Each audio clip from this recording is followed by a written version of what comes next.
Pues Leoncho, muy bienvenido a Hamburgo. Espero que hayas tenido un buen viaje y especialmente que lo hayas pasado bien hasta ahora. Leoncho está aquí con nosotros porque vamos a retomar su Ágora. Y sí, con ese motivo estamos aquí hoy. Entonces, ¿qué tal? ¿Has llegado hoy? Para mí, Hamburgo es una ciudad muy agradable. Estar contigo también es siempre muy agradable. Y ya desde el terreno profesional, hace muchos años que estoy ligado a Chess Base. Siempre me han tratado muy bien en esta empresa, que además es muy seria, con lo cual es un placer trabajar con vosotros. Pues igualmente, por eso sí, tenemos una amistad muy larga ya, Ujú. desde hace muchos años. Pues tú que has viajado mucho, ¿tienes algún sitio favorito en el mundo? Sí, bueno, viajar es la mejor escuela de vida para mí en general, pero si tengo que elegir una zona del mundo, sería todo el África negra.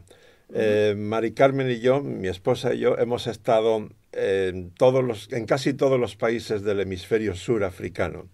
Y si tuviera que elegir un solo país, sería Tanzania, Ah, que yo creo que es lo más parecido que yo he visto a la idea que tengo del paraíso terrenal.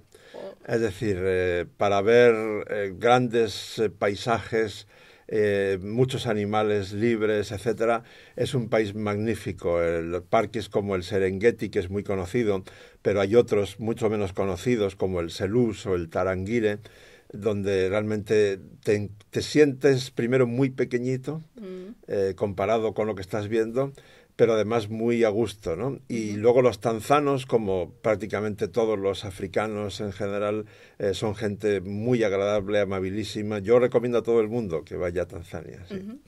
Pues bien, eso suena muy optimista. ¿Eres una persona optimista o más bien No, pesimista? no, por supuesto Por soy su- optimista. Eso sospechaba.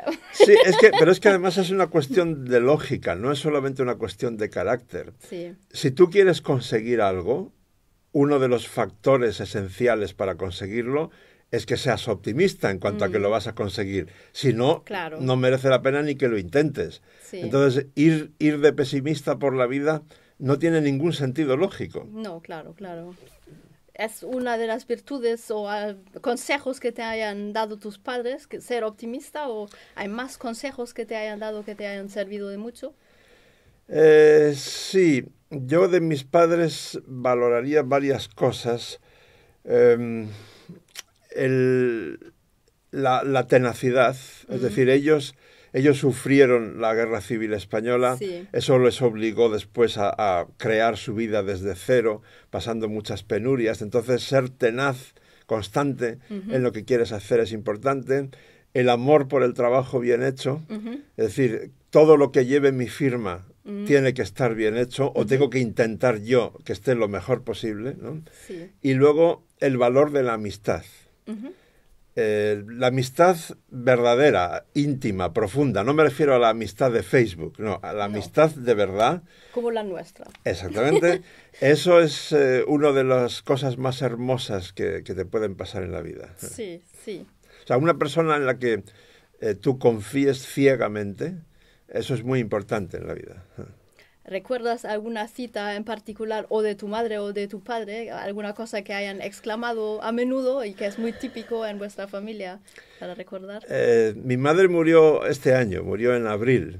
Mm, Y el día antes de su muerte, en uno de los pocos momentos de lucidez mental que tuvo, me dijo, hay que ver hasta dónde has llegado por tu cabezonería, ¿no? ah, pero ¿se refería a sí misma o a ti? No, a mí, a A mí. ti, a ti. Hasta Sí, dónde he llegado yo por ser tan cabezón, tan testarudo, ¿no? sí. Cuando me he propuesto algo. Eso se refería sobre todo a que, bueno, mi padre tenía un pequeño negocio familiar de distribución de productos lácteos, Ujú, entonces su sueño era que yo le sucediese claro. en la gestión de ese negocio. Y cuando lo que le dije es que yo quería dedicarme al ajedrez, Oh. y además al principio al ajedrez como jugador, Ya, estamos hablando de los años 70, ¿no? claro. Eso, finales de los años 70, pues eso le parecía Más una... grave que ser un hippie. Sí, exactamente. Le parecía una locura absoluta, ¿no? Claro, sí. Pero bueno, luego me enteré de que cuando me hice periodista y empecé a ser más o menos famoso, yo luego me enteré de que aunque mi padre a mí no me decía nada, pero cuando se iba a cenar con sus amigos una vez por semana, entonces les llevaba recortes de mis artículos en El País, por ejemplo, ¿no? Sí. Así que él estaba luego ya muy orgulloso. Muy bien. Si te deberían escribir en 4 palabras tus padres, bueno, eso ya lo has contestado más o menos con lo de cabezón y tenaz. Sí, dirían que soy muy testarudo, supongo. Supongo también que cariñoso. Ujú. Ellos solían decir que yo era muy inteligente, pero eso es normal en los padres. Exageraban mucho, Bueno, por sí, supuesto, y todos los padres dicen eso. pero tienen razón. ¿Y tu hijo tiene la misma imagen de ti o es otra cosa? Porque como entonces tú eres el padre, eso es diferente, por supuesto. Yo creo que Miquel, Sí. mi hijo, nos está muy agradecido a Mari Carmen y a mí, Ujú. porque hicimos un pacto con él que implicaba bastante riesgo, que fue darle libertad a cambio de que él nos diera responsabilidad. Ujú. Por ejemplo, él no tenía ningún límite de hora para volver a casa por la noche, Sí. cuando era adolescente, ¿no? Sí. Podía venir a la hora que le diera la gana, pero a cambio él tenía que ser responsable de lo que hiciese en la calle. Y bueno, eso salió muy bien. Sí. Y yo creo que él está muy contento y sabe que nosotros corrimos un riesgo al hacer eso y creo que nos está agradecido por ello. Yo creo que no lo habrá aprovechado porque me suena mucho de mis propios padres que también siempre me dejaban todas las libertades, pero yo voluntariamente no lo aprovechaba y se lo agradecía y me iban a recoger si yo estaba en algún sitio. Bueno, probablemente ahí en ese pacto que le ofrecemos a Miquel influye mucho que Mari Carmen y yo fuimos educados de una manera dictatorial en el franquismo, Sí, donde todo era durísimo. claro. Entonces yo sí tenía por parte de mis padres unas horas muy estrictas para volver a casa Sí. y eso me irritaba mucho porque a veces estaba muy a gusto en la calle, no Sí. sé, a las 9 de la noche, pero tenía que Sí. estar en mi casa, ¿no? Ya, Y ya. eso yo me rebelaba contra eso. Ujú. Y por eso cuando yo fui padre, pues decidí que con mi hijo iba a hacer justo lo contrario, ¿no? Ah, bien, bien. Pues hablando de otras cosas, ¿recuerdas alguna pesadilla o algún sueño bonito que hayas tenido últimamente? Bueno, uno de mis grandes privilegios es que duermo muy bien, duermo muy profundamente, el despertar es lento y entonces eso quiere decir que generalmente no me acuerdo de los sueños que he tenido porque me despierto muchas horas después, ¿no? Pero sí sueño despierto. Y cuando sueño despierto, por ejemplo, me acuerdo mucho de una frase que me dijo Karpov en una entrevista. Me dijo, no tiene ningún sentido que haya guerras, porque se podría ahorrar muchísima sangre, tragedias, destrucciones y muertes enfrentando a los 2 mejores jugadores de ajedrez de los países que están en guerra. Sí. Claro, naturalmente que es un pensamiento muy utópico, ya lo sé, pero tiene toda la razón. Sí. Sí. Porque ¿qué sentido tiene destruir, matar, provocar Claro. enormes sufrimientos y tragedias si al final uno gana y el otro pierde? Claro, Bueno, pues que claro. jueguen un duelo de ajedrez y el mejor es el que ha ganado la guerra, ¿no? Es muy buena solución. No sé, cuando veo Mejor cómo que está las el guerras. mundo en este momento, pues Sí. creo que el mundo, yo seguramente no lo voy a ver, pero el mundo podría estar muchísimo mejor de lo que está, ¿no? Claro. Debería de haber solamente un ejército, el de la ONU, pero un ejército suficientemente fuerte como para poder intervenir en 24 horas en cualquier lugar del mundo y aplacar cualquier conflicto que pudiese haber, ¿no? Por ejemplo, ese sería uno de los elementos de una posible solución. Y bueno, habría que arreglar muchas más cosas, pero Karpov, aunque suene muy utópico, en realidad tiene razón, ¿no? Sí, sí, me gusta, sí. Tú que trabajas mucho, si ganarías la loto, ¿harías lo mismo? ¿Seguirías por la misma vía que estás? ¿O harías algo, otra cosa? ¿O dejarías de trabajar? No creo que dejase de trabajar, porque No. mi trabajo me entusiasma. Quizá trabajase un poco menos y viajaría más por placer de lo que viajo ahora. Probablemente me compraría una casa justo encima del mar, probablemente en San Sebastián, Sí. para pasar, digamos, el último cuarto de mi vida viviendo en esa casa. Y luego yo creo que crearía una fundación Ujú. que tendría dos elementos básicos. Por un lado, el ajedrez como herramienta educativa y por el otro, una mezcla de razas y de culturas. Ujú. Es decir, por ejemplo, yo juntaría a maestros de escuela blancos, negros, asiáticos orientales, árabes, judíos, etcétera, y los formaría todos juntos con el mismo método de ajedrez educativo. Ujú. Y en el ajedrez deportivo captaría a jóvenes talentos muy destacados, muy brillantes, Mm. pues otra vez blancos, negros, árabes, judíos, asiáticos orientales mezclados, Sí. y los formaría todos juntos. Creo que eso sería algo simbólicamente significativo. Ujú.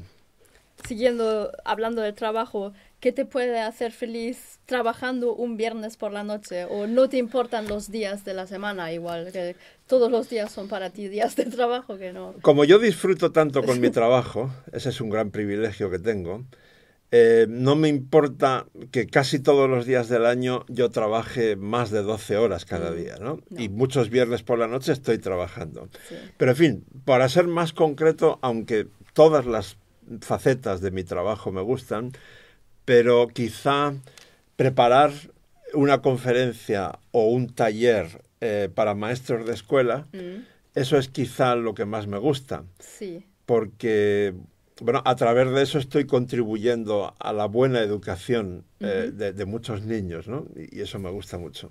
Vale, pues eso sería una cosa que hacer por un viernes por la noche. Sí, sí, por ejemplo. ¿Y cuál es el lema de tu vida si tienes uno?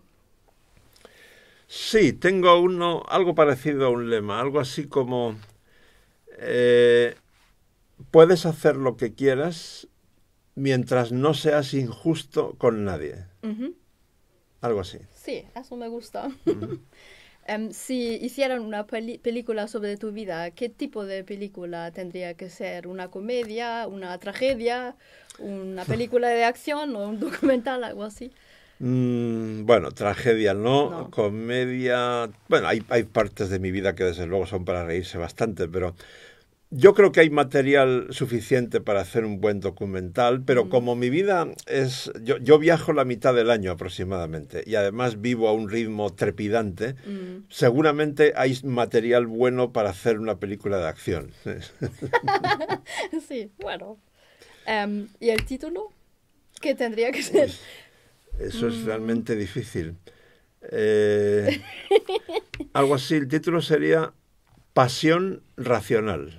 Sí, sí, eso suena Un equilibrio entre la pasión razonable, y el sí. razonamiento, ¿no? Sí, sí. Y bueno, todo lo que has comentado ya nos contesta a la pregunta que tengo ahora, que es qué es lo que te da fuerzas para levantarte todos los días y te da... Ánimo Sí, para seguir. esa es una buena pregunta también. La conciencia de que soy un gran privilegiado Ujú. y de que llevo toda mi vida adulta trabajando, dedicándome a lo que más me gusta y me pagan por hacerlo, ¿no?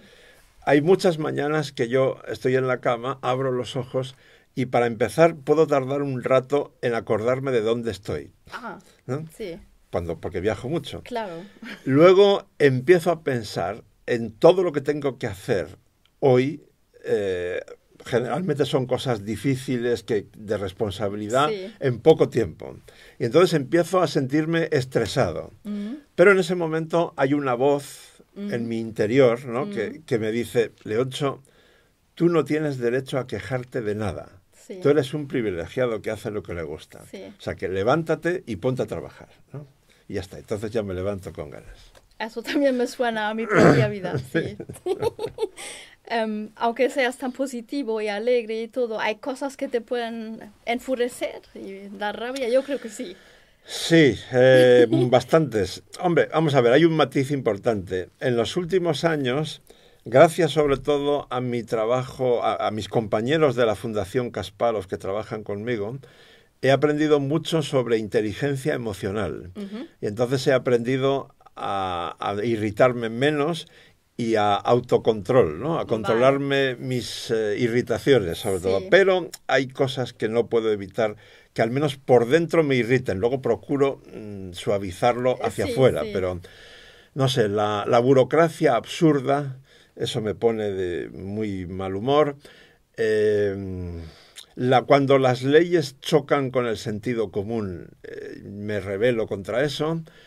La deslealtad de una persona en la que tú has confiado plenamente y de pronto te sientes traicionado, eso me duele mucho. Y quizá lo que más me irrita de todo, porque es totalmente absurdo, es el racismo.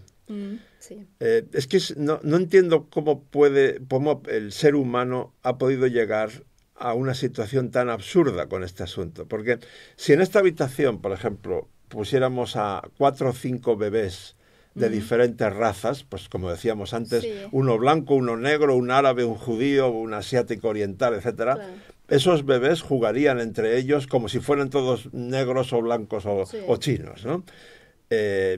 Luego, por tanto, el racismo no es algo genético. Y además, si hiciéramos un análisis genético de esos 5 niños, mentalmente serían todos muy similares. Incluso la única, tal vez, diferencia clara que podríamos ver es que el niño negro es físicamente más potente que los otros 4, ¿no? Probablemente.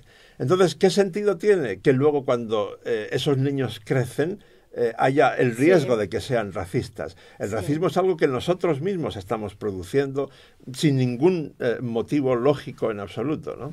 Entonces, no sé, habría que hacer algo para acabar con eso de una vez, ¿no? Sí. Si pudieras volver a nacer, ¿harías todo igual?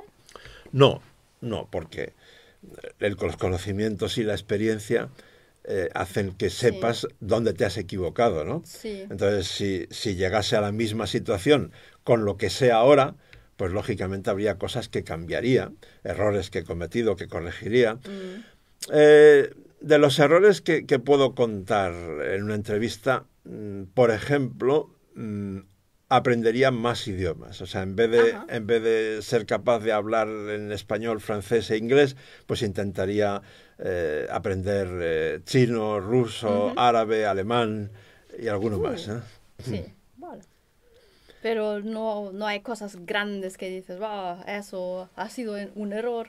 ¿No te arrepientes de no haber tenido el negocio de tus padres? No, de eso no. Yo estoy muy contento de haberme dedicado al ajedrez. A través del ajedrez me he formado como persona, he aprendido muchísimo, conozco casi 100 países, considero que viajar es la mejor escuela de vida.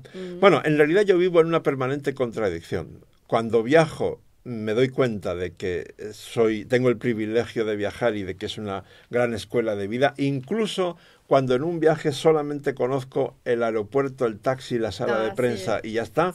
Incluso ahí estoy aprendiendo cosas, porque de pronto llego a una sala de prensa y me puedo encontrar con un periodista indio al que no he visto desde hace 10 años. Y solamente por eso ya es interesante. O hablo con el taxista, o hablo con la camarera, o con quien sea, ¿no? Viajar es la mejor escuela de vida, pero mi casa es el mejor hotel del mundo.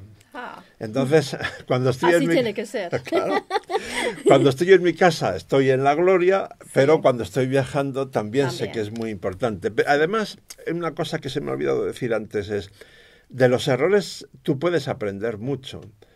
Los errores son también una escuela de vida. Y en ajedrez todavía más. Claro. Cuando a mí me invitan a un torneo de niños y me piden que diga unas palabras 2 minutos antes de que empiezan a jugar, como no es el momento porque los niños están nerviosos, están pensando en que van a jugar, tienes que decirles algo rápido y claro, ¿no? Entonces yo les suelo decir, dentro de unas horas, algunos de vosotros estaréis muy contentos porque habréis ganado y otros estaréis tristes porque habéis perdido. Pero los que estéis tristes, acordaros de que en ajedrez el que pierde es el que más aprende. Porque en ajedrez tú no puedes echar en la culpa de la derrota ni al árbitro, ni a que está lloviendo, ni nada parecido. Claro. Si jugamos ahora y tú me ganas, por lo menos hoy tú has jugado mejor que yo. Entonces yo tengo que pensar por qué me has ganado ¿dónde me he equivocado yo? ¿Qué tengo que hacer la próxima vez para no volver a cometer el mismo error? Sí. Eso no solamente es bueno en ajedrez, sino que eso es un claro ejemplo de cómo lo que te enseña el ajedrez es transferible a la vida real. Sí. Porque en la vida es así, uno debe aprender de sus errores y sacar lecciones para la próxima vez, ¿no? Y el ajedrez es una gran escuela para eso. Sí. Pues hay muchos ajedrecistas que son muy aficionados a la música también, que hay una conexión. ¿Qué tipo de música te gusta a ti? Bueno, por la naturaleza de mi trabajo, necesito música que no me desconcentre, ¿no? No, claro. Sí. Entonces, clásica, generalmente, el barroco me interesa mucho. Si tuviera que elegir un solo compositor, Vivaldi sería uno. También me gusta mucho el jazz clásico. Y, bueno, una pequeña confesión que puedo hacer ahora. Cuando yo era jugador, digamos, semiprofesional, me entrenaba con música de rock duro a todo volumen, para acostumbrarme al ruido y a concentrarme en condiciones de mucho ruido. De manera, porque en los torneos que yo jugaba, claro, yo no jugaba la Sinquefield Cup o el Envy Cansey o el Clásico de Londres. Yo jugaba torneos abiertos con mucha gente, con bastante ruido a veces alrededor, ¿no? Por ejemplo, en un hotel, sitios así, ¿no? Y entonces era importante acostumbrarte a jugar con ruido de fondo. Es interesante, como terapia, la música rock. ¿Qué te gusta más en las ferias? ¿Las cadenas o los tíos vivos o las montañas rusas? ¿O no vas nunca a ferias?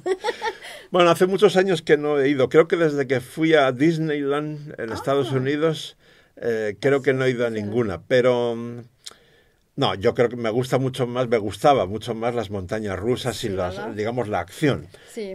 Sentir los disparos de adrenalina dentro del cuerpo, de vez en cuando es bueno. No constantemente, pero un disparo, un chute de adrenalina de vez en cuando es positivo. Sí.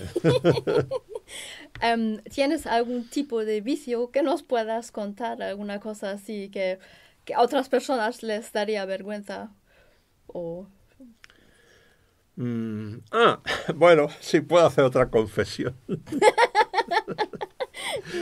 A veces me siento a mí mismo como un idiota, porque en los ordenadores, en Windows, por ejemplo, hay una aplicación que se llama Desfragmentador, que sirve, digamos, para poner en orden el disco duro, ¿no? Yo a veces hago eso en mis ordenadores, de vez en cuando, cada varios meses, generalmente por la noche, y me sorprendo a mí mismo. A veces me quedo, por ejemplo, 10 minutos viendo en la pantalla cómo el indicador de colores que va avanzando por el disco duro, que avanza muy lentamente, pues me quedo mirándolo, que es lo más parecido que yo he hecho en mi vida a sentarse para ver cómo crece la hierba, ¿no? Una cosa parecida.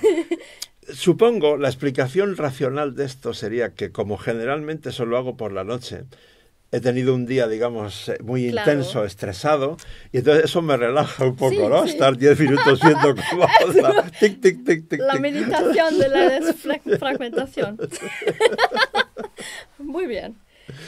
¿Qué utensilio o aparato de deportes serías si tuvieses que ser uno? ¿Aparato de deportes? Sí.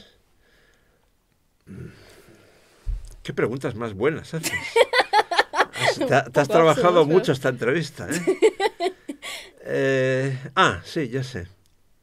La raqueta de Rafa Nadal.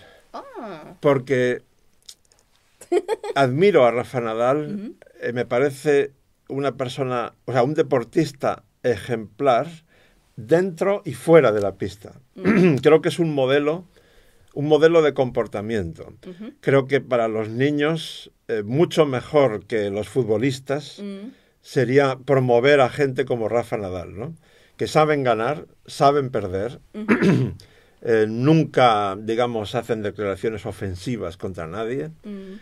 Fíjate, me acuerdo de una frase de Rafa Nadal en una entrevista con mi periódico, con El País. Le preguntaban sobre si se sentía importante o algo así, ¿no? Y la respuesta fue, no, en absoluto, porque yo soy muy consciente de que lo único que sé hacer muy bien es pasar una pelota de un lado de la cancha al otro. En todo lo demás, yo soy una persona normal. Sí, sí. Es fantástico. Sí. Sí. ¿Te imaginas a Cristiano Ronaldo, por ejemplo, contestando la misma pregunta? No. Pues creo que eso es muy importante, ¿no? Sí, sí, sí, Y detrás de él, me parece que detrás de esa respuesta y de cómo es él, está su tío. Su tío es el que más le ha educado y creo que es una persona muy importante en su vida. Y ojalá todos los grandes deportistas y grandes ídolos de masas tuvieran detrás una persona como el tío de Nadal, ¿no? Sí. Es relativamente joven todavía, pero en los deportistas joven es muy relativo. Pero igual con esas características podrá ser un buen entrenador también, luego cuando él deje de formar Sí, exacto. parte Eso es muy importante porque él ha vivido muy intensamente desde muy joven, sometido a una tensión tremenda, ¿no? Todos los días prácticamente. Eso es importante para forjar el carácter. Es que no, esto te lo digo porque no sé si en Alemania tenéis un problema parecido al que tenemos en España. Sé que no es solo de España, es internacional. Voy a emplear una palabra que no está bien decirla en una entrevista para Chess Base, pero espero que me perdonen, pero es que necesito decirla. Yo voy a proponer a la Real Academia Española de la Lengua que incorporen una palabra nueva. En lugar de llamar telebasura a esos programas realmente horribles, espantosos, que se ven en las televisiones, hay que inventar la palabra telemierda, porque creo que esa palabra define mucho mejor la bazofia asquerosa con la que nos inundan muchos programas cadenas de televisión millonarias en audiencia, incluso en horario infantil, ¿no? Sí. Y están promoviendo, esto tiene conexión con lo de Nadal, por eso, están promoviendo como modelos de comportamiento a personajes que son una auténtica porquería humana, es decir, gente que es famosa. ¿Pero por qué es famosa? Porque salen en televisión contando con quién se han acostado o con quién han dejado de acostarse. Sí. Bueno, pero a mí qué me importa eso. ¿Cómo puede haber millones de personas siguiendo a esos tipos y tomándolos como modelos de comportamiento? Hay muchos niños en España ahora que tú les preguntas qué quieres ser de mayor y te dicen famoso. Digo, ¿pero famoso por qué? ¿Famoso como científico, como investigador, como maestro, como...? No, famoso como esos que salen en la tele, ¿no? Hombre, por favor, o sea, eso es terrible, ¿no? Sí, pero lo peor es que haya ese tipo de público, que haya demanda de esa tele de mierda. Exacto, exactamente. Eso me preocupa bastante. A mí también. Pero hablábamos de deportes y tú, cuando eras joven también, eras... ¿corredor de largas distancias? Sí, eso es verdad, sí. Yo fui corredor de fondo en mi época juvenil entre los 14 y los 16 años aproximadamente, pero me gustaba mucho, incluso estaba muy bien dotado para eso físicamente, pero aunque viéndome ahora parece mentira, pero yo era muy delgado, delgado en aquel momento, y tenía un problema, y es que en aquel momento estaba prohibido que los juveniles hiciéramos carreras de más de 2.000 metros.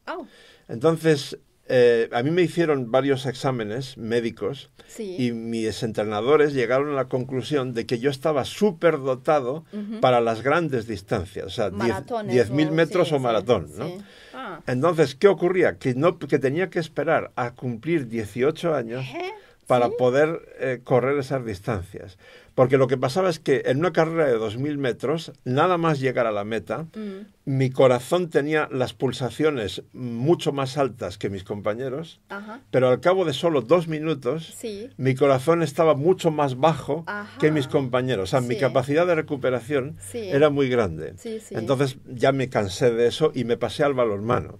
Entonces jugué en los equipos filiales o juveniles del Bidasoa de Irún, que luego fue campeón de Europa.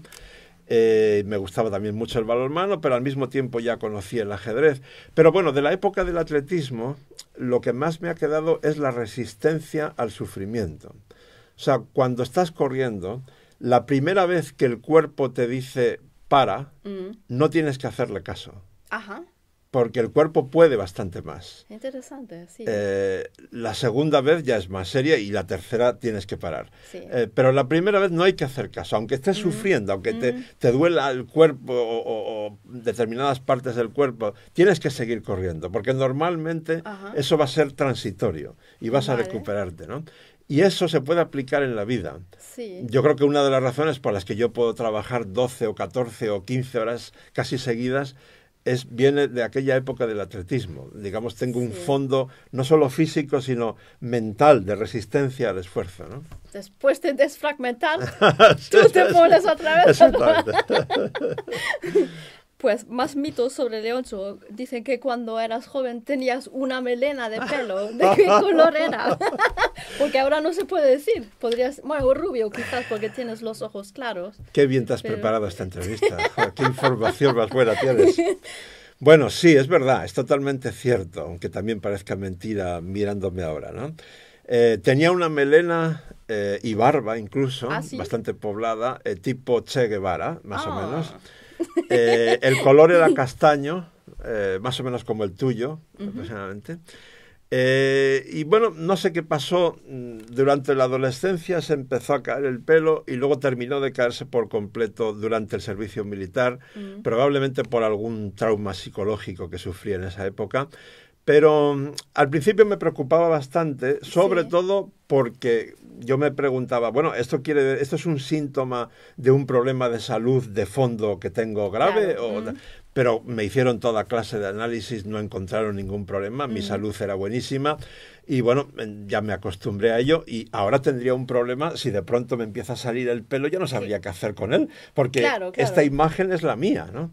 Entonces ni siquiera te tienes que afeitar. Nada. Qué práctico también, exactamente, ¿no? Sí, me ahorro mucho tiempo, sí, es evidentemente práctico. Pero esta es mi imagen, ¿no? Es como todo el mundo me conoce y yo tengo una imagen, tengo una vida pública, digamos, ¿no? Yo trabajo para el público casi siempre. Entonces, bueno, estoy muy bien así. ¿Quién te gustaría ser si pudieras elegir libremente o siempre optarías por Leoncio? Si quieres decir, si pudiéramos reencarnarnos en 6 o 7 vidas, o si viviéramos 200 años en vez de vivir 80 y tantos. Bueno, creo que me gustaría dedicar bastantes años a ser periodista especializado en internacional, o sea, corresponsal en varias ciudades del mundo, por ejemplo, 3 o 4 años en cada ciudad durante varios, no sé, durante 12 o 14 años. Ese es un trabajo que me parece fascinante, conocer a fondo la cultura de un país, ¿no? Estar 3 o 4 años en Moscú, 3 o 4 años en Nueva York, o en París, o en Berlín, ¿no? También me gustaría ser periodista de investigación, o sea, o de grandes reportajes. Por ejemplo, cada semana hacer un reportaje en profundidad sobre un tema distinto, que cuando llega el domingo lo cierras y el lunes empiezas con otra cosa completamente distinta, porque así aprendes muchísimo y muy profundamente sobre muchas cosas. Y luego, bueno, creo que me encantaría ser maestro de escuela durante muchos años, porque ahora, desde que trabajo para la Fundación Kasparov, donde ya hemos formado a unos 14.000 maestros, más de 14.000, unos 13.000 en México, 1.000 en España y unos 400 en Panamá, ¿no? Claro, eso tiene un gran efecto multiplicador, porque si multiplicas esos 14.000 y pico por los cientos de alumnos que van a pasar por sus manos en los próximos 10 años, por ejemplo, eso quiere decir que estamos, mis compañeros y yo, estamos contribuyendo modestamente a la buena educación de millones de niños de habla hispana. Y yo creo que una de las mejores cosas que tú puedes hacer en tu vida es contribuir a que los niños estén bien educados, ¿no? Bueno, o sea que no tendría que tener absolutamente con el ajedrez tan solo, sino también temas generales. Sí, vamos a ver. Nuestro colega periodista y también gran maestro holandés, Hans Rey, tiene una frase que a mí me gusta mucho. Dice, el ajedrez es tan rico que una sola vida no es suficiente para disfrutarlo entero. Yo estoy de acuerdo con él, efectivamente, porque tú puedes dedicar una vida solo a jugar al ajedrez, o sea, a ser lo mejor que puedas como jugador, ¿no? Y ahí en una vida no te va a dar tiempo a ser tan bueno como tú quieras ser. No. Pero también puedes dedicar otra vida a lo que hago yo. Sí. Es decir, a lo que no es... Bueno, yo también me ocupo de cuestiones técnicas cuando analizo una partida cada día en mi columna para El País o cuando hago mis vídeos del Rincón de los Inmortales. Pero tú puedes dedicar una vida entera a estudiar, por ejemplo, la historia del ajedrez y todas las conexiones interesantísimas que tiene con la pedagogía, la psicología, la psiquiatría, las computadoras, las matemáticas, etcétera, etcétera, ¿no? Sí, sí, sí. En realidad, Hans Rey tiene mucha razón. El ajedrez es muy rico y yo, gracias a través del ajedrez, he aprendido sobre cantidad de cosas que en principio tienen poco que ver con el ajedrez. Claro, ¿no? claro. Pues, conclusión, ¿a ti te gustaría tener muchas más vidas Sí, que una por supuesto. más? Yo, por ejemplo, no comprendo, me cuesta mucho trabajo entender a la gente que cuando se jubila se deprime. Sí. Digo, pero ¿cómo es posible? Sí. Pero si el problema es que no tienes tiempo para hacer todo lo que bonito o interesante que hay en la vida, ¿no? Sí. ¿Cuál es la cosa más absurda que jamás te hayan comentado en una entrevista o lo que fuese? En general. ¿Se te ocurre algo? Sí, hay un recuerdo que tengo muy metido en la cabeza porque me hizo sufrir mucho. Durante el segundo duelo Kasparov-Karpov, Moscú 85, yo estuve 2 meses y medio en Moscú como enviado especial del País. Sí. Y era mi primer trabajo para el País. Y para mí era muy importante hacerlo bien, ¿no? Claro. Cuando llevaba allí como mes y medio, a mí me obligaban, porque no les gustaban a los soviéticos, al Comité de Deportes Soviético, no les gustaba el tono de mis artículos en El País, porque a veces era crítico para la Unión Soviética. Entonces, bueno, después de sufrir mucho para renovar mi visado cada 15 días, me deniegan el visado. Y me dicen que me tengo que marchar a casa. Y yo digo que ni hablar, que yo he estado allí durante mes y medio y me tengo que quedar hasta el final como sea, ¿no? Pero ¿sabes cuál es la excusa que me dan para echarme? En vez de decirme la verdad, claro, no podían decirme la verdad, ¿no?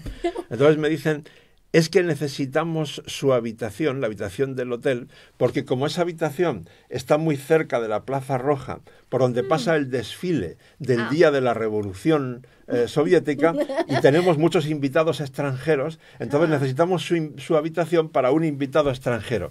Digo, bueno, muy bien, pero en Moscú hay miles de hoteles y de habitaciones, ¿no?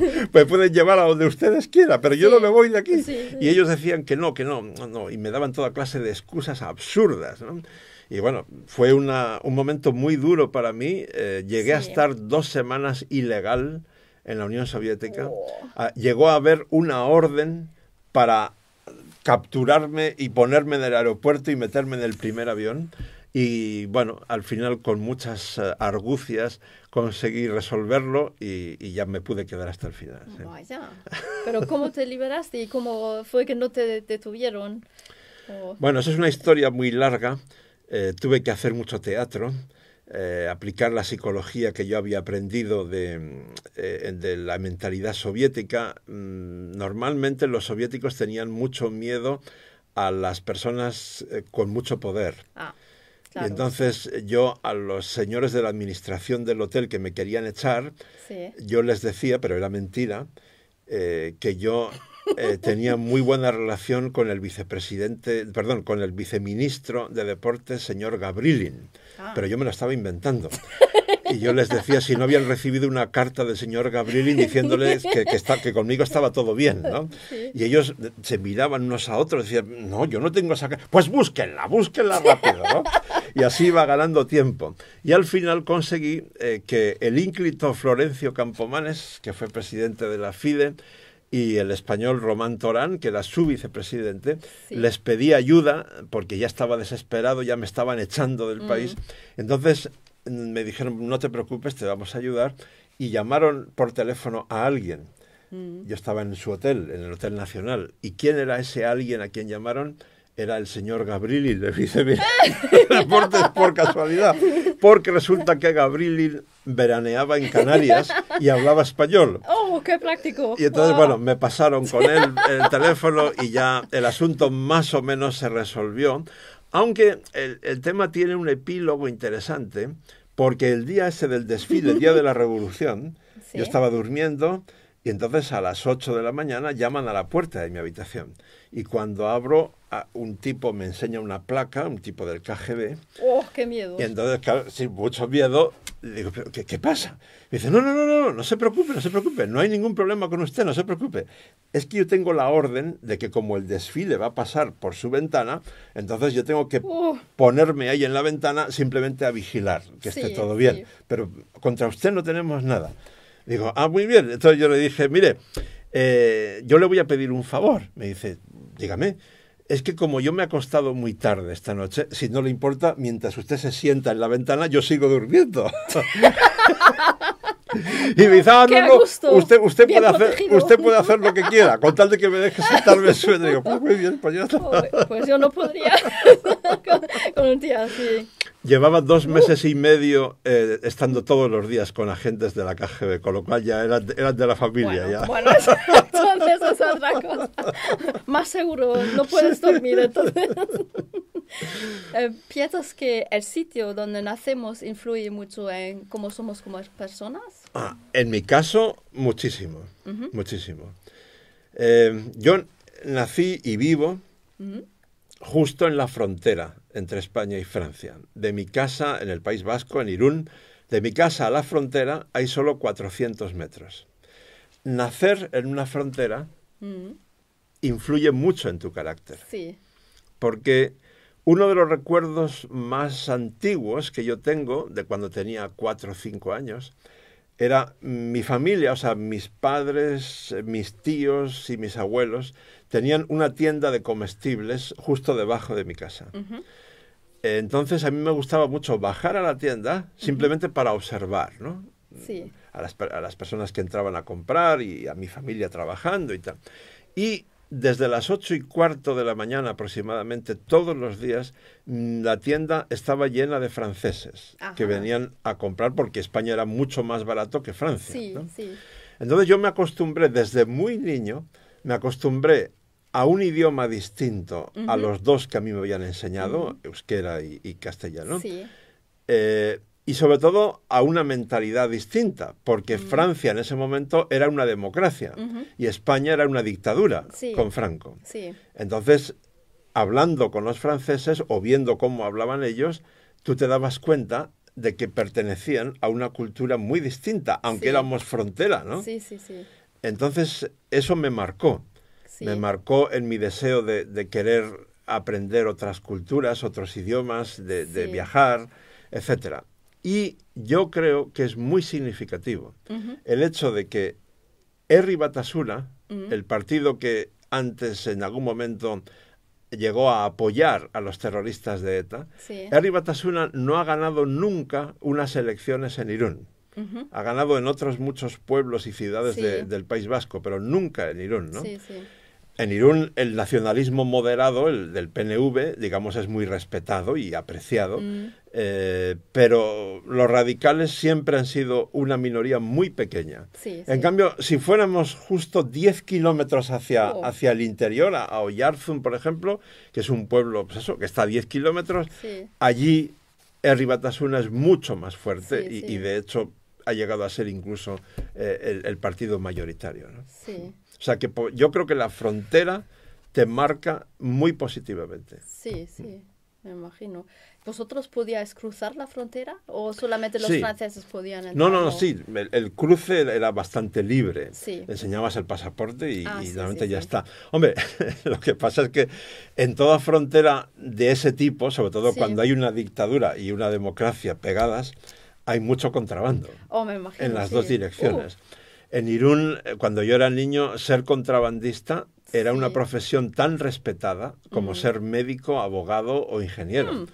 Entonces, muchas personas eran contrabandistas, ¿no? Tengo una anécdota con mi abuelo que es muy interesante. Mi abuelo era muy religioso. Iba a misa, yo creo que todos los días, ¿no? Pero él me contaba constantemente historias de contrabando, de cuando él era joven o incluso cuando era mayor, ¿no? Historias muy interesantes, a veces muy divertidas, pero él lo contaba con orgullo. Él también estaba orgulloso de haber sido contrabandista, ¿no? Y cuando yo ya crecí un poco como para darme cuenta de la contradicción, ¿no? Cuando yo tenía unos 12 años o así, un día le pregunto, pero vamos a ver, tú me estás diciendo que eres, o sea, yo veo que tú eres muy religioso y al mismo tiempo estás orgulloso de estar quebrantando la ley como contrabandista. Y me dijo, cuidado, cuidado. Las fronteras no las puso Dios, las puso el hombre. Y tiene toda la razón, sí. Muy bien. Pues para finalizar, ¿cuáles son los próximos torneos o quizás otras actividades que tienes en tu agenda? Pues torneos no estoy seguro porque no voy a poder ir a la Copa del Mundo en Georgia porque son mis vacaciones y en algún momento, bueno, las cubriré por internet, pero estaré de vacaciones. Tampoco voy a poder ir al Campeonato de España individual en Las Palmas porque me coincide con unas conferencias que voy a dar en China, que son muy interesantes para mí. Cuando nada más volver de China me voy a Jordania con esta ONG que hace una labor maravillosa, que es Ajedrez Sin Fronteras. Voy a poner mi granito de arena a colaborar con ellos en un campo de refugiados sirios en Jordania. Y luego ya en noviembre me gustaría ir al menos a los primeros días del último torneo del Gran Premio de la FIDE, que es en Palma de Mallorca, pero no sé si voy a poder ir porque probablemente me va a coincidir con una gira por México con la Fundación Kasparov, que queremos, bueno, para mí es muy importante seguir ahí en esa labor, ¿no? de formar a maestros. Espero poder ir unos días al torneo clásico de Londres, porque además siempre se hace al mismo tiempo un congreso muy interesante de ajedrez educativo con expertos de varios países. Y luego, si no ocurre ninguna catástrofe, como todos los años, espero no fallar ni en Vacancy, que además en 2018 cumplen su 80ª edición, 80 años de torneos, es algo maravilloso. Y por supuesto Gibraltar, que para mí es un torneo muy especial. Bueno, yo voy contratado por la organización para hacer un vídeo cada día en español, pero me gusta mucho, aparte de que a mí me contraten, me gusta mucho cómo organizan ese torneo y me parece un sitio muy peculiar, Gibraltar, ¿no? De una idiosincrasia muy curiosa. Sí, es una mezcla rara con los ingleses y los españoles. Exactamente, sí. Y los monos. Efectivamente. ¿Me he olvidado de preguntarte alguna cosa que tú quieras comentar? ¿O? No, esta entrevista es tan buena que realmente creo que hemos tocado todos los puntos importantes. Bueno, dado que me lo pones tan fácil, voy a aprovechar para decir a todos aquellos aficionados al ajedrez, que sé que todavía existen, que no saben que en elpaís.com, es decir, el sitio número 1 en cuanto a periódicos de habla hispana, tenemos más de 18 millones de usuarios únicos en elpaís.com, pues ahí tenemos un espacio muy grande reservado al ajedrez. La mejor manera de llegar, la más fácil, es en Google, en cualquier buscador, pones la pasión del ajedrez y la primera referencia es nuestro espacio en El País. Y ahí hay de todo. Ahí está mi columna diaria, todos los días del año una partida comentada, un vídeo semanal comentando las partidas más brillantes de la historia, que se llama El Rincón de los Inmortales. Está mi blog, que se llama La Bitácora de Leoncho, donde escribo por lo menos una vez a la semana, procuro. Y luego cuando hay noticias de actualidad, pues también hago crónicas, noticias, reportajes, etcétera. Y bueno, pues les invito a que nos acompañen. Y a partir de pronto volveremos entonces también con tu Ágora. Y por supuesto, si ustedes tienen un buen recuerdo de cuando hacíamos el Ágora en Chessbase, espero que les guste reincorporarse. Y si no lo tienen, pues les invito a que prueben, ¿no? Por lo menos prueben con los primeros Ágoras y si les gustan, pues tendremos una relación larga, ¿no? Pues muchas gracias. Ha sido una entrevista muy agradable contigo. Para mí también, de verdad. Se nota cuando un periodista se ha preparado bien una entrevista, se nota mucho, y ese es tu caso, así que te lo agradezco mucho. Muchas gracias.